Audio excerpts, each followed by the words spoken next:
আমার পিছনে একটা ঘোড়া, আমি একটু ভয়ে আছি ঘোড়াটা আমাকে কখনো ধাক্কা দেয় নাকি, সামনেও আর একটা ঘোড়া। আজকের ভিডিওতে আমাদের উদ্দেশ্য হলো বোঝার চেষ্টা করা যে আপনার আদৌ ইউকেতে আজকের দিনে এসে পড়তে আসা উচিত নাকি। ব্যাচেলর বা মাস্টার্স যদি আপনি করতে আসেন, করার পরে আসলে কি হবে, কিভাবে আপনি ইউকেতে সেটেল হবেন ব্যাচেলর বা মাস্টার্স শেষ করার পরে, পুরো জার্নিটা আমরা কভার করবো আজকের এই ভিডিওতে। চলুন শুরু করা যাক। 10 বছরের একটা বাচ্চার কাছ থেকে রানী কোহিনূর চুরি করে নিয়ে আসছিল এবং তারপরে সেই কোহিনূরটা এই বিল্ডিং এর ভিতরে রাখা হয়েছে। ইউকে কে আমার খুব ইন্টারেস্টিং একটা জায়গা কেন লাগে জানেন? কারণ ইউকে এমন একটা জায়গা যেখানে রাস্তায় হাঁটলে আপনি দেখবেন মোৎজার্টের ব্যাংজির আর্ট, রাস্তায় টিউবের ভিতরে যেটা এখানকার মেট্রো, কবিতা লেখা এবং সেই কবিতা মানুষ পড়তেছে মনোযোগ দিয়ে, খুবই আর্টিস্টিক।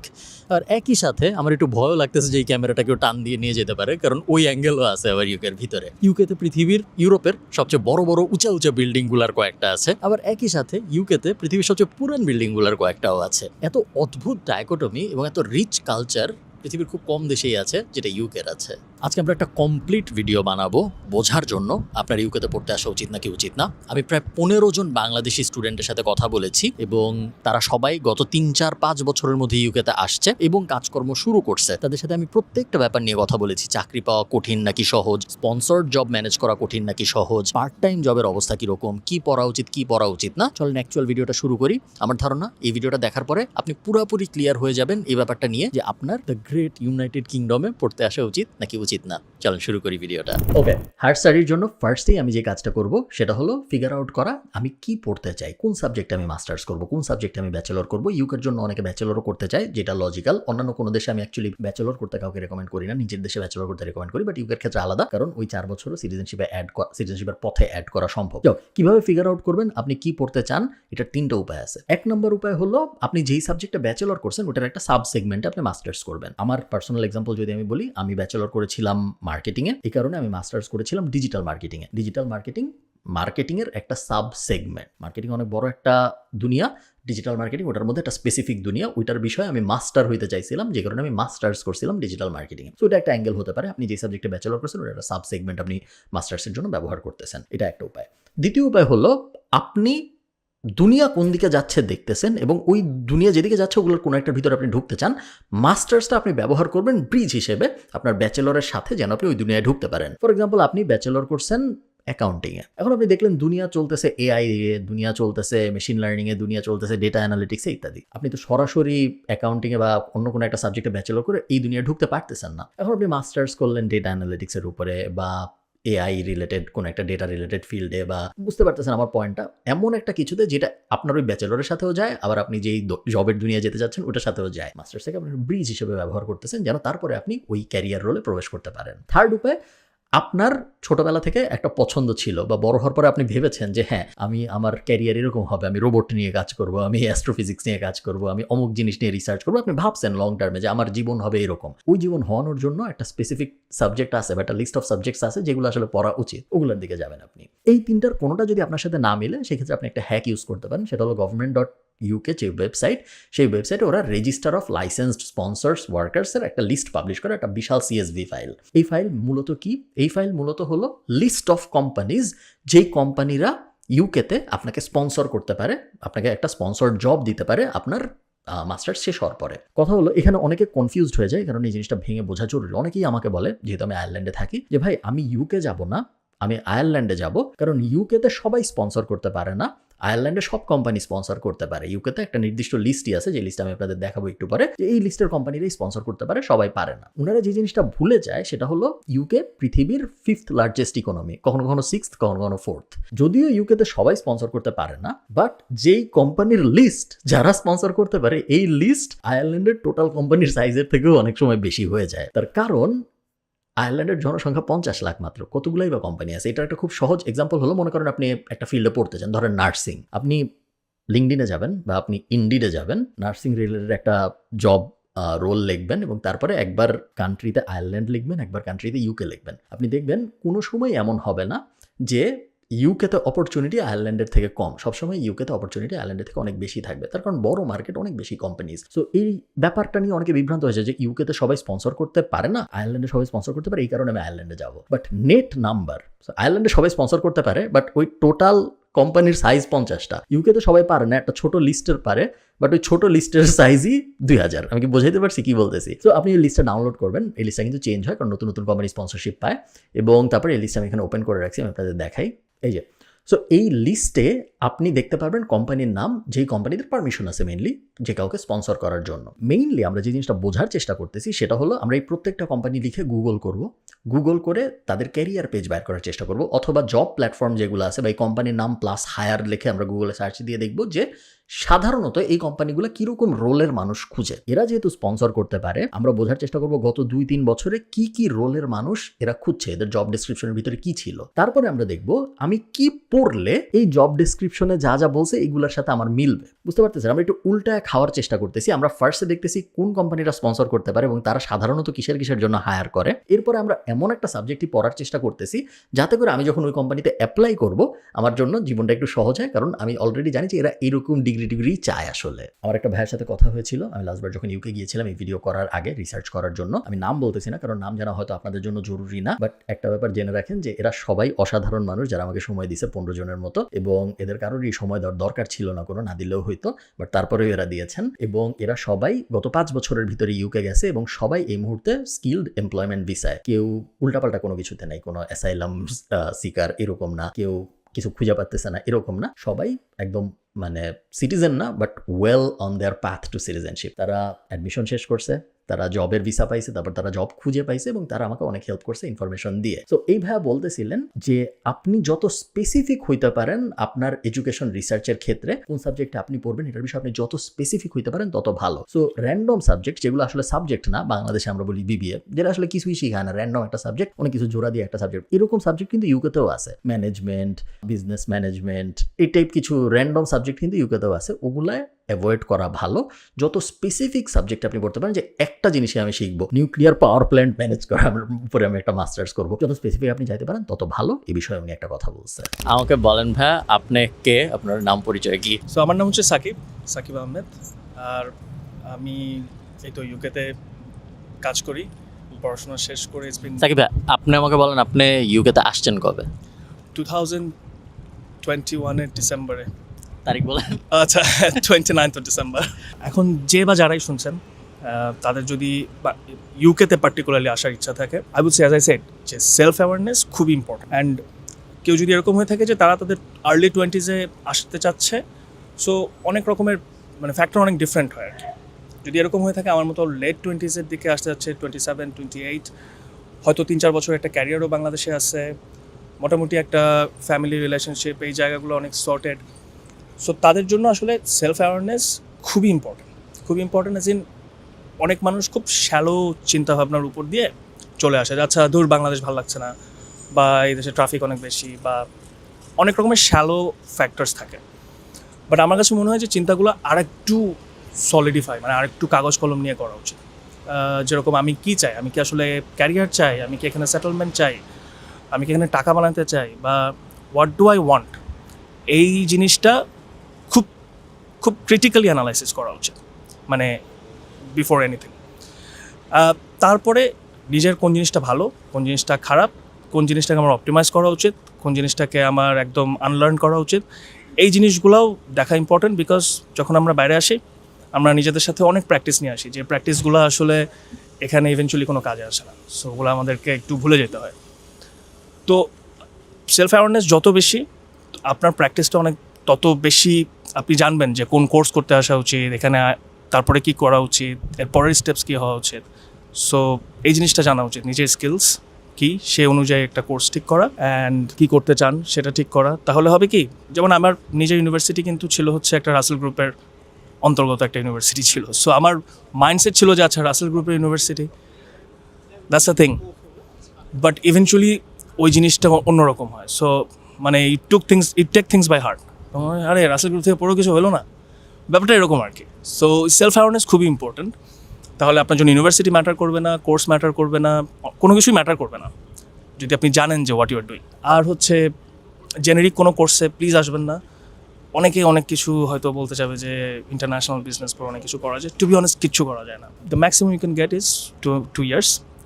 যা করার ওই 2 yearsই হয়তো করতে হবে, যে আমার মাস্টার্স গেছে, সো আই হ্যাভ 2 years, এর মধ্যে আমি কি হয়তো কিছু একটা করে ফেলবো। That's what I get, because as I said আপনাকে আর্লিয়ার, সেটা হচ্ছে যে অলদো আমার মার্কেটিংয়ের মাস্টার্স, মার্কেটিংয়ের career, but I am currently pursuing কি ট্যাক্স প্রফেশন অ্যান্ড মানে ট্যাক্সেরই কোয়ালিফিকেশন জানে আর অ্যাকাউন্টিংয়ের ব্যাকগ্রাউন্ডের ভিতরেই এখন চলে গেছে। তো ওইটাই আর কি, learn, unlearn, self awareness, that's all I can say. Step 2, খুঁজে বের করার চেষ্টা করা যে আপনি এখন কোথায় পড়বেন। আপনি খুঁজে বের করছেন যে আপনি কি পড়তে চান। এখন ইউকেতে তো ইউনিভার্সিটির কোনো অভাব নেই, আপনি কোথায় পড়বেন। বেসিক যেগুলো আমরা সবাই জানি ওগুলো এখানেও অ্যাপ্লিকেবল। মেইন ফ্যাক্টরগুলো হলো ওই ইউনিভার্সিটির র্যাঙ্কিং কীরকম, কিউএস র্যাঙ্কিং সবাই ফলো করে, এছাড়া টাইমসের র্যাঙ্কিং হয়, আর অনেকের র্যাঙ্কিং হয়, যে কোনো একটা আপনি ফলো করতে পারেন। ডিরেকশনালি সবাই সেম, এমন না যে কোনো একটা র্যাঙ্কিং একটা ইউনিভার্সিটি 5 হয়েছে আর একটা র্যাঙ্কিংও 200, মোরলেস কাছাকাছিই থাকে। সো যে কোনো একটা র্যাঙ্কিং আপনি ফলো করতে পারেন। সেকেন্ড ব্যাপার কস্ট। ইউকের কোনো কোনো ইউনিভার্সিটির কস্ট অনেক বেশি, কোনো কোনো ইউনিভার্সিটির কস্ট মডারেট। আপনার সাথে কোন ইউনিভার্সিটির কস্ট মিলে ওটা আপনার অবশ্যই দেখতে হবে। স্কলারশিপের ব্যাপার স্যাপার পরে আসে, বাট ওয়ার্স্ট কেস ধরে নেওয়া ভালো যে আপনি হয়তো স্কলারশিপ পাবেন না বা পেলেও অত বেশি পাবেন না। থার্ড আরেকটা যেটা, সেটা হলো লোকেশন। লন্ডন এবং লন্ডনের বাইরের কথা যদি আপনি চিন্তা করেন, মেট্রোপলিটন সিটির কিছু বেনিফিট থাকে বা মেট্রোপলিটন সিটির কিছু ঝামেলাও থাকে। মেট্রোপলিটন সিটির সবচেয়ে বড় বেনিফিট হলো সব কিছু অনেক কাছে। So part time job opportunity অনেক ইজি। আপনি নেটওয়ার্কিং করতে চান, হাজার হাজার কোম্পানি আপনার চারদিকে, বিভিন্ন ইভেন্ট হচ্ছে ক্যারিয়ার রিলেটেড আপনার চারদিকে, ওই সব ভালো ব্যাপার। খারাপ ব্যাপার যেগুলো মেট্রোপলিটন সিটির, সেটা হলো খরচ অনেক বেশি হয়। ট্রান্সপোর্ট থেকে শুরু করে, খাবার থেকে শুরু করে, লিভিং কস্ট থেকে শুরু করে সবকিছু অনেক বেশি হয়। পারফেক্ট সিনারিও হলো আমার মতে, এটা আমার পার্সোনাল ওপিনিয়ন, আপনি যদি বড় একটা মেট্রোপলিটন সিটিতে ইউনিভার্সিটি হয়, বাট আপনি থাকেন ওইটার থেকে 1-1.5 ঘন্টা দূরে এবং আপনি ট্রেনে কমিউট করেন। এরকম অনেকগুলো সিটি। লন্ডন ইংল্যান্ডের ট্রেন ব্যবস্থা দুনিয়ার সেরা ট্রেন ব্যবস্থাগুলোর একটা। সো আপনার কখনোই ফিল হবে না যে আপনি অনেক দূরে, যে বাট ওটা নিয়ে এখন অত ডিটেল যাওয়ার দরকার নেই। আপনার বেসিক্যালি ফিগার আউট করতে হবে আপনি কোন ইউনিভার্সিটিতে পড়তে চান, এবং আপনি স্টেপ 1-এ যেই লিস্ট অফ প্রোগ্রামস সিলেক্ট করছেন, ওই লিস্ট অফ প্রোগ্রামস এই ইউনিভার্সিটি অফার করে নাকি। এখানে একটা ব্যাপার বলে রাখি, আমার সাথে যতজনের কথা হয়েছিল ইউকেতে, সবাইকেই আমি সেম প্রশ্ন জিজ্ঞেস করেছি যে পার্ট টাইমের অপরচুনিটি কীরকম। সবাই আমাকে বলছে, নো ম্যাটার সে কেন্টে থাকে নাকি লন্ডনে থাকে নাকি নটিংহামে থাকে নাকি ইয়র্কশায়ারে থাকে, সবাই আমাকে সেম কথা বলছে যে পার্ট টাইম জব পাওয়া কোনো ব্যাপার না। এমন কেউ এখনো নাই যে পার্ট টাইম জব পায় নাই। এটা আমি 15 জনের কাছ থেকেই শুনছি। আমি একটা ক্লিপ আপনাদের দেখাচ্ছি। কাহিনীটা হলো ভাইয়া, এই যে আমি 2019-এ এইচএস শেষ করার পরে তো আইএলটিএস করি। আইএলটিএস করার পর সাধারণত আমি 2020-র ফার্স্ট দিকে চলে আসি ইউকেতে। ইউকেতে আসার পরে আমি একটা কোর্স করি ইউনিভার্সিটি সারেতে, ফাউন্ডেশন কোর্স। তারপরে এখানে কাজ করার পরে এখানে আমি পড়ি 8 মাস 9 মাস বোধহয় হবে ফাউন্ডেশন কোর্স শেষ করি। শেষ করে আমি 2020-র সেপ্টেম্বরে যে স্টার্ট আছে, ওই স্টার্টে আমি কম্পিউটার সায়েন্স ইউনিভার্সিটি অফ রহাম্পটনে অ্যাডমিশন নিই আর কি। তারপর অ্যাডমিশন নেওয়ার পর আস্তে আস্তে সময় যায়, ফার্স্ট ইয়ার শেষ করি, সেকেন্ড ইয়ার শেষ করি, থার্ড ইয়ার শেষ করছি 2023-তে, ফাইনাল ইয়ার শেষ করি, আমি গ্র্যাজুয়েশন শেষ করি আর কি।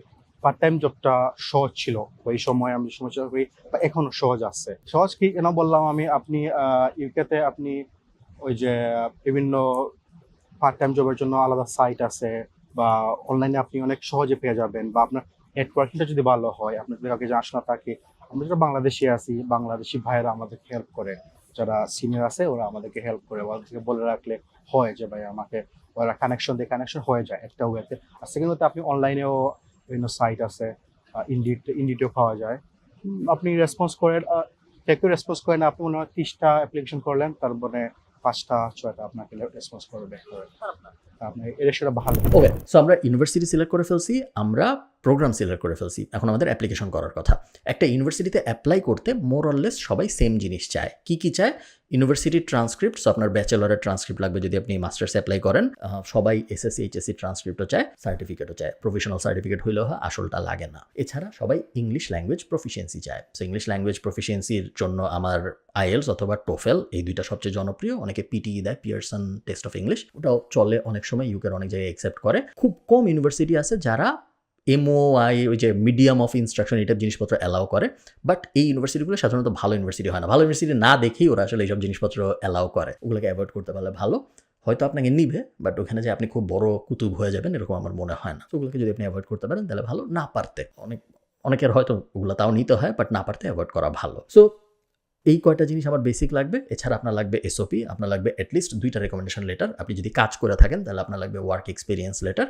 মোরালেস এই। এছাড়া সিভি টিভি বেসিক জিনিসপত্র যেগুলোর জন্য আপনার খুব একটা কষ্ট করতে হবে না, এগুলো সব জোগাড় করে আপনি অ্যাপ্লাই করলেন। প্রত্যেকটা ইউনিভার্সিটির ওয়েবসাইট থেকে অ্যাপ্লাই করা যায়, এমন কোনো ইউনিভার্সিটি ইউকেতে নেই যার ওয়েবসাইট থেকে আপনি অ্যাপ্লাই করতে পারবেন না। চাইলে আপনি সেকেন্ড পাসপোর্টের সাথে যোগাযোগ করতে পারেন, তারাও আপনার হয়ে পুরো অ্যাপ্লিকেশনের সব কিছু করে দিবে এবং বেশ যত্ন করে দিবে, এবং আপনার স্কলারশিপ পাওয়ার চান্স আমি বিশ্বাস করি বাড়বে, কারণ আমাদের এই টিম এসওপি সবার নতুন করে লেখে এবং আমরা অনেক স্কলারশিপ পাই। আমরা অ্যাকচুয়ালি অলমোস্ট দেখা যায় প্রত্যেক 5-6টায় একটা করে স্কলারশিপ পাই। স্কলারশিপ বলতে আর কি, ধরেন টিউশন ফি ছিল 18,000, এখন টিউশন ফি হয়ে গেছে 16,000 এরকম, বা 15,000 এরকম, খুব ম্যাসিভ জিরো হয়ে গেছে, বা আপনাকে সরকার টাকা দিচ্ছে, ওরকম সাধারণত হয় না মাস্টার্স প্রোগ্রামে। যাও, সো অ্যাপ্লাই করলেন, অ্যাপ্লাই করার পরে অফার লেটার আসতে 4 থেকে 6 সপ্তাহের মতো সময় লাগে। কেউ একটু তাড়াতাড়ি দেয়, কেউ একটু পরে দেয়। 6 সপ্তাহের বেশি সাধারণত কেউ নেয় না। যখন আপনি অফার লেটার পেলেন, এটা হলো ইউনিভার্সিটি আপনাকে একটা লেটার দিল, যে লেটারে ইউনিভার্সিটি বললো আমরা তোমাকে অফার করতেছি, তুমি আসো, তুমি আসা এই জিনিস পড়ো, তুমি কি রাজি আসতে? অফার লেটার মেইনলি তাই। এবং আপনার কাজ যেটা, সেটা হলো অফার লেটারের ভিতরে কিছু কন্ডিশন থাকে, যে তুমি যদি রাজি হও তাহলে এইখানে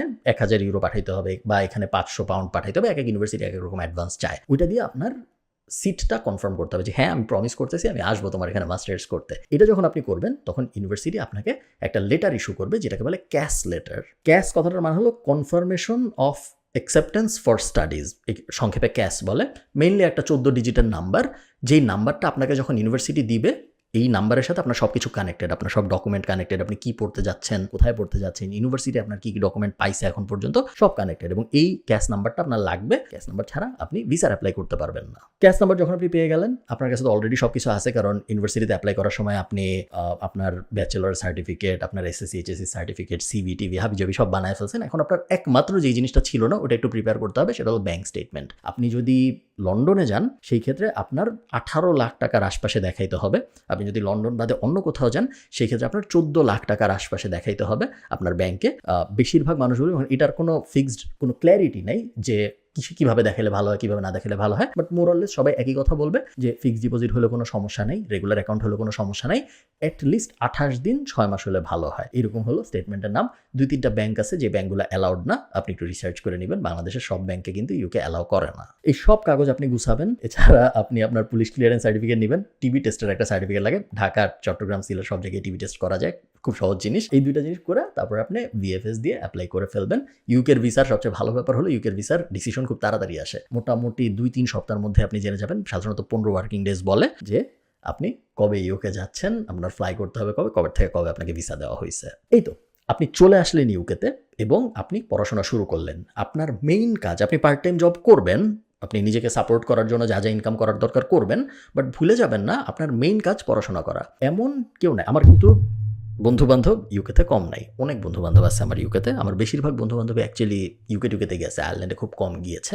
আয়ারল্যান্ডে আমার জাস্ট একটা স্কুলের ফ্রেন্ড আসছে, এছাড়া সবাই মোটামুটি ইউকেতে। তো আমি কাউকে, এবং আমি অনেক ইউকে যে আপনারা যারা আমাকে ফলো করেন ইনস্টাগ্রামে, তারা হয়তো দেখছেন, আমি কাউকে দেখিনি যে জেনুইনলি আসছে পড়ার নিয়ত নিয়ে, ভালো মতো পড়াশোনা করছে এবং তারপর তার কিছু হয় নাই। উল্টাটা অনেক দেখছি, খুব ভালো ভালো অপরচুনিটি আছে, রোবোটিক্স কোম্পানিতে কাজ করে এরকম মানুষ, অমুক বিশাল হেলথ কেয়ার কোম্পানিতে কাজ করে এরকম মানুষ, ওষুধ বানায় এরকম মানুষ, লজিস্টিক্সে কাজ করে এরকম মানুষ, বিশাল অ্যাকাউন্টিংয়ে কাজ করে এরকম মানুষ। এরকম মানুষই বেশি যারা যত্ন করে পড়াশোনা করছে। সো আমি মেইনলি যে জিনিসটা ইটারেট করতে চাচ্ছি বারবার, সেটা হলো আপনার মূল উদ্দেশ্য, আপনি পড়তে আসছেন, পড়বেন, এবং পড়ার সাথে যাবতীয় রিলেটেড যা যা কাজ আছে যেগুলো করলে আপনার ক্যারিয়ারের চান্স ভালো হবে, আপনি ওগুলো করবেন। সো নেটওয়ার্কিং, অন্য মানুষদের সাথে মিশা, বিভিন্ন ইভেন্টে পার্টিসিপেট করা, এই টাইপ জিনিসপত্র আপনি বেশি করে করবেন, আজের জিনিসপত্র আপনি কম করবেন। এই জিনিস করার পরে আপনি মাস্টার্স শেষ করলেন। মাস্টার্স শেষ করার পরে আপনি একটা ভিসা পাবেন, যেটাকে আগে বলা হয়তো PSW, post study work permit, এখন এটাকে বলা হয় গ্র্যাজুয়েট ভিসা। দুইটার কাহিনী সেমই। আপনাকে 18 মাস সময় দেওয়া হচ্ছে একটা চাকরি খোঁজার জন্য। আপনার গোল হলো এই 18 মাসের ভিতরে এমন একটা চাকরি ম্যানেজ করা, যেই চাকরিটা আপনাকে বছরে 41,000 পাউন্ড দিবে। এবং এইখানে একটা ব্যাপার আপনার বুঝতে হবে, 41,000 পাউন্ড একটু বেশি শোনাচ্ছে, বাট 41,000 পাউন্ড হলো ইউকের মিডিয়ান স্যালারি। এবং আপনি মিডিয়ান না, আপনি অলরেডি মাস্টার্স করে আসছেন, সো আপনি অ্যাডভান্সড মানুষ, আপনার 41,000 পাউন্ডের চাকরি পাওয়া উচিত। আয়ারল্যান্ডের ক্ষেত্রে এটা একটু কম, আয়ারল্যান্ডের ক্ষেত্রে এটা 38,000 ইউরো বা 40,000 ইউরো সম্ভবত, যদি আমি ভুল না করে থাকি। বাট আয়ারল্যান্ডের ক্ষেত্রে আবার সবাই স্পন্সর করতে পারে, ওটার একটা বেনিফিট আছে। সো 41,000 পাউন্ডের এই জবটা পাইতে আপনার 2 বছরের মতো, 18 মাসের মতো সময় আছে, যে টাইমের ভিতরে আপনার এই জব সিকিউর করতে হবে। যখন আপনি এই জবটা সিকিউর করবেন, তখন আপনি গ্র্যাজুয়েট ভিসা থেকে স্কিলড ওয়ার্কার ভিসায় চলে যাবেন। এবং এই তো স্কিলড ওয়ার্কার ভিসায় আপনি যখন 5 বছর থাকবেন, এরপরে আপনি আইএলআর বলে একটা জিনিস পাবেন। আইএলআর এর ফুল ফর্ম হলো ইনডিফিনিট লিভ টু রিমেইন, যেটাকে আর কি সোজা বাংলায় আমরা পিআর বলে চিনি। আইএলআর পাওয়ার 12 মাস পরে আপনি পাসপোর্টের জন্য অ্যাপ্লাই করতে পারবেন। সো মোর অর লেস 6 থেকে 7 বছরের মধ্যে যে পদ্ধতিটা আমি ব্যাখ্যা করলাম, এই পদ্ধতিতে আপনি একজন ব্রিটিশ নাগরিক হইতে পারবেন। এখন এইটা একমাত্র উপায় না ব্রিটিশ নাগরিক হওয়ার, এছাড়াও আরও কিছু উপায় আছে। আমি সাদেক ভাইয়ের সাথে কথা বলছিলাম এবং বিস্তর আলাপ হয়েছে, পুরো আলাপ আমি ইনক্লুড করতেছি না কারণ এর অনেক কিছু আমি অলরেডি আপনাকে বলে ফেলেছি। উনি একটা খুব ইন্টারেস্টিং অ্যাঙ্গেল বলছে আমাকে যে 10 বছরে আমি ধরে নিচ্ছি ওয়ার্স্ট কেস, আপনি হয়তো অত ভালো চাকরি পাবেন না বা 2 বছরের মধ্যে 41,000 পাউন্ডের একটা চাকরি আপনি পাবেন না, সেই ক্ষেত্রে কিন্তু আপনার চলে আসতে হবে বা আপনি ব্রিটিশ পাসপোর্ট পাবেন না, এরকম না ব্যাপারটা। 10 বছরের আরেকটা রুট আছে। ইউকের মজাটা হলো ইউকেতে অনেকগুলো অপশন, সেটেল হওয়ার বা থেকে যাওয়ার বা পাসপোর্ট পাওয়ার। এতক্ষণ ধরে আমি যেই অপশনটা ব্যাখ্যা করলাম, স্কিল্ড ওয়ার্কার রুট বলে যেটাকে, এটা হলো সবচেয়ে স্ট্রেট ফরওয়ার্ড, সিম্পল। মাস্টার্স করলাম, চাকরি পাইলাম, চাকরির ভিসায় গেলাম, 5 বছর থাকলাম, ILR পাইলাম, পাসপোর্টের অ্যাপ্লাই করলাম। এছাড়াও অনেক ধরনের অ্যাঙ্গেল আছে, যার মধ্যে একটা অ্যাঙ্গেল হলো 10 বছরের প্ল্যান, এবং এই 10 বছরের প্ল্যানটা সাদেক ভাই ভালো এক্সপ্লেন করতে পারবে। বেসিক্যালি হচ্ছে কি, আপনার এই প্ল্যানটা আসলে পড়ার শেষে করা যায় না, প্ল্যানটা করা উচিত পড়ার আগে। আচ্ছা, কীভাবে? এক্সাম্পল হিসাবে যদি বলি যে আমি 10 ইয়ার্স রুটে যাব, যেটা এই মুহূর্তে এক্সিস্টিং আছে, আমি 10 ইয়ার্স রুটে যদি চিন্তা করি, তাইলে আমার আসলে আমি যেদিনে আসবো কিংবা আসার আগেই বাংলাদেশ থাকতে আমি প্ল্যান করব যে আমি কিভাবে যেতে পারি, অপশনসগুলো কি কি। আপনি যদি আমাকে বলেন যে তাহলে আপনি আসলে কি চিন্তা করছিলেন, আমি চিন্তা করছিলাম এরকম, আমি 1 বছরের মাস্টার্স করব, ইনস্টেড অফ 1 ইয়ার্স অ্যাকচুয়ালি আমি 2 ইয়ার্সের মাস্টার্স করবো। কারণ 1 বছর আর 2 বছরের মাস্টার্সের যে ডিফারেন্সটা হয় পয়সার, সেটা খুব বেশি 3 থেকে 4,000 পাউন্ডের হয়। কিন্তু এখানে কয়েকটা সেপারেট ফেসিলিটি আছে। এক, যেহেতু আমি বাংলাদেশ থেকে আসবো এখানে পড়তে, তো অ্যাজ এ স্টুডেন্ট সুইটেবিলিটির একটা ব্যাপার আছে, যেইটা আমরা এজেন্টরা অথবা পার্টনাররা কখন আসলে স্টুডেন্টদেরকে অ্যাওয়ার করি না।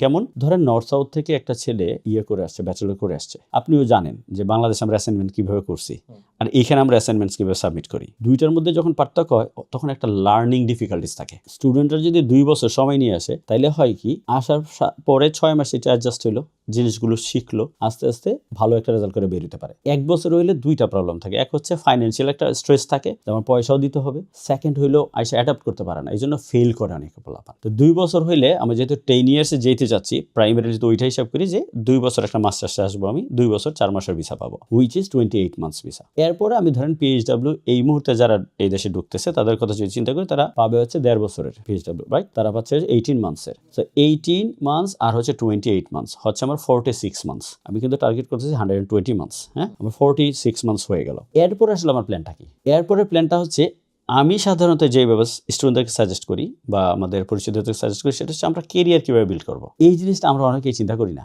আমরা আসলে 10 বছরের টার্গেট করি, কিন্তু 10 বছর আপনি ব্রিটিশে কী করবেন ভাই? If you don't build yourself, you are not in a career, then what you gonna do? That is no point of doing that না। অ্যান্ড শুধু ব্রিটিশ হইলাম, এটা বাই নেম হইলাম, আই ডোন্ট থিঙ্ক লাইক এটাকে খারাপ কিছু না, মানে অফকোর্সও ভালো, বাট এর চেয়ে বেটার কিছু সম্ভব উইথ এ বেটার প্ল্যানিং। তো আমি যখন 48 মান্থ শেষ করে ফেলবো, তখন আমি চিন্তা করবো, ধরেন আমি একাডেমিক লাইনে যাবো, লেটস সে এক্সাম্পল, কিংবা আমি রিসার্চ বেস কোথাও জব করবো। এটাও আমি সিলেক্ট করতেছি, একটা কারণ আছে, কারণ ইউকেতে এই জবগুলো বেশি। আপনি যদি কোনো জায়গায় PhD করেন, তাহলে আপনি টিচার অ্যাসিস্ট্যান্ট জব পেয়ে যাবেন, ইটস ফর শিওর। হ্যাঁ, মোস্ট অফ দ্য কেসেস হয়, but you have to prove yourself anyway. So এইটা একটা অপরচুনিটি থাকে। সেকেন্ড হচ্ছে, আপনি যদি PhD করেন, তাহলে হবে কি, আপনার সাবজেক্ট ওয়াইজ বিভিন্ন জায়গায় অপশন আছে।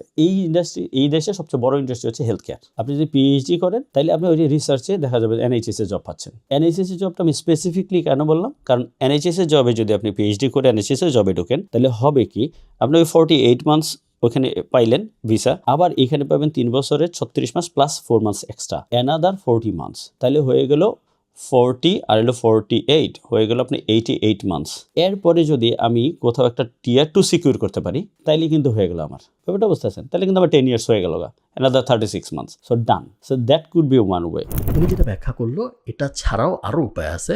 এন্টারপ্রেনারশিপ প্রোগ্রাম আছে, একটা ইনোভেটর স্কিম বলে, এছাড়াও আরও হাবিজাবি অনেকগুলো উপায় আছে, বাট ওগুলোর বিষয়ে আপনার এত জানার প্রয়োজন এই মুহূর্তে আছে বলে আমার মনে হয় না। আমাকে অনেকে জিজ্ঞেস করে যে আমি কোথায় পড়তে যাব। আমি সবাইকে বলি যে এমন জায়গায় পড়তে যাওয়া উচিত আপনার, যেই জায়গায় আপনার মনে হয় আপনি যা পড়তেছেন ওই রিলেটেড ফিল্ড সবচেয়ে বড়। এই বিষয়ে যদি আপনি শিওর না থাকেন, সেই ক্ষেত্রে বড় ইকোনমিগুলোর কোনো একটার দিকে টার্গেট করা উচিত আপনার।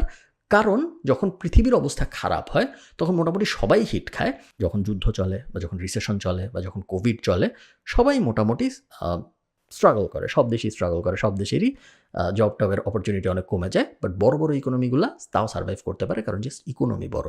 ভাত খাওয়ার জন্য 20টা কোম্পানি বেশি লাগবে, কারণ বেশি মানুষ ভাত খাইতে চায় এই কারণে।